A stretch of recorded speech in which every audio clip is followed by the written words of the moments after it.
Nylon मांजा जप्त. Nashik road गुन्हे शोध पथकाची कामगिरी.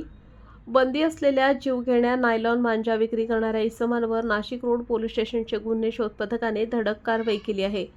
नायलॉन मांजा विक्री करणाऱ्या विक्रीबाबत महाराष्ट्र पोलीस आयुक्त अधिनियम 1951 अन्वये मनाई असताना सुद्धा काही विक्रेते नायलॉन मांजा विक्री करीत असल्याच्या तक्रारी प्राप्त होत असल्याने 12 जानेवारी रोजी गुन्हे शोध पथकाचे नितीन भांबरे व समाधान वाजे यांना एक जण नायलॉन मांजा विक्री करण्याकामी सिन्नर फाटा एकलहरा रोड येथे येत असल्याची खात्रीशीर बातमी मिळाली.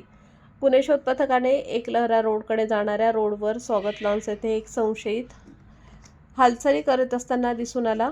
संशयित आसिम रफिक खाटीक वय 32 वर्ष राहणार गोदरेजवाडी सिन्नर फाटा नाशिक रोड याला ताब्यात घेतले. त्याच्या ताब्यातून 23,500 रुपये किमतीचे मोनो केटीसी फायटर कंपनीचे एकूण 47 नायलॉन मांजेचे रोल मिळून आल्याने संशयिताविरोधात नाशिक रोड पोलीस ठाण्यात गुन्हा दाखल करण्यात आला आहे.